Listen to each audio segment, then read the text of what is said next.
Si j'ai une belle mémoire, M. Pahim était venu à RNDP avec le président Kassiré.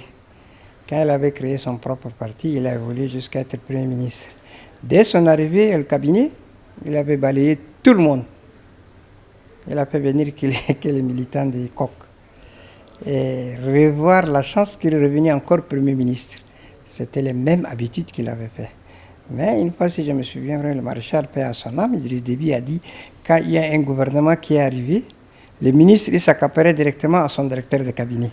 Il faut amener les siennes. Or que c'est les Tchadiens qui travaillent. C'est pour cela qu'il a même initié la nomination des directeurs de cabinet par décret. Donc si tu es nommé par un décret, personne, ministre, ne peut te chercher. Aucun ministre ne peut te changer parce que c'est déjà un décret qui t'a nommé. Tu t'occupes de ton département tranquillement. Mais malgré hier, s'il avait une belle mémoire, il ne devrait pas dire ça.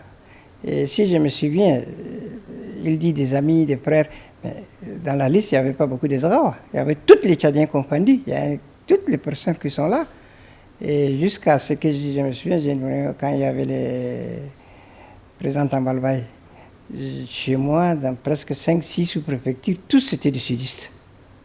Il y a un seul, le préfet Diauro, lui aussi il est de Moyekibi. Et si j'ai une belle mémoire, quand le général Malume est au pouvoir, avec ma mari Jiméga Kenar, ils n'ont nommé que tous les ENAM. Mais après qu'ils sont sur le terrain, ils ont failli à leur mission. Ils sont obligés de faire partie aux anciens politiciens.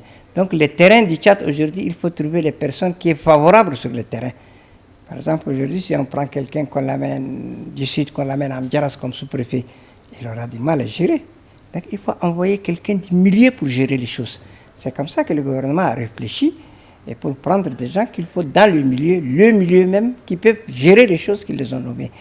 Parce que le président Pahim, s'il dit ça, je crois qu'il se trompe un peu.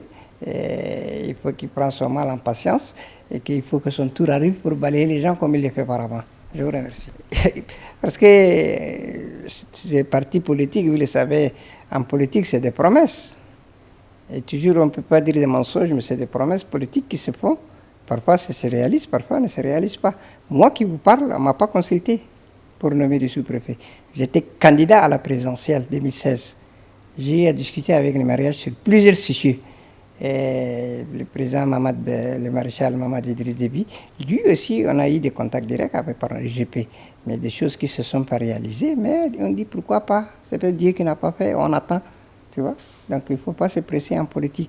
Les promesses politiques sont toujours des fausses promesses, des promesses qui ne se réalisent pas à 100%. Aujourd'hui, si on arrive à réaliser les coalitions politiques qui nous ont demandé de faire du travail à 10%, on dit merci. Et moi, dans mon programme politique, je n'ai pas 23 régions, j'ai que 8. Et j'ai 50 départements et 200 sous-préfectures. Pensez-vous que c'est trop de dépenses pour rien? Oui, c'est des dépenses inutiles. Multitude de sous-préfectures dans des villages, 2-3 personnes, il n'y a pas de... Pour caser les gens, il faut créer plusieurs sous-préfectures, ça ne nécessite pas. Donc aujourd'hui, les chefs de canton, les chefs de village, les chefs peuvent gérer, prendre les choses en main. On pourrait leur donner confiance. Au lieu de mettre un sous-préfet qui a beaucoup de difficultés à gérer, il faut confier l'administration, l'auxiliaire de l'administration pour résoudre beaucoup de problèmes. Et ça sera moins de dépenses. Mais on n'est pas associé dans certaines choses, donc on ne peut rien dire. On attend, on voit. Les journaux font appel, on va leur dire, ok, allez-y, faites ça.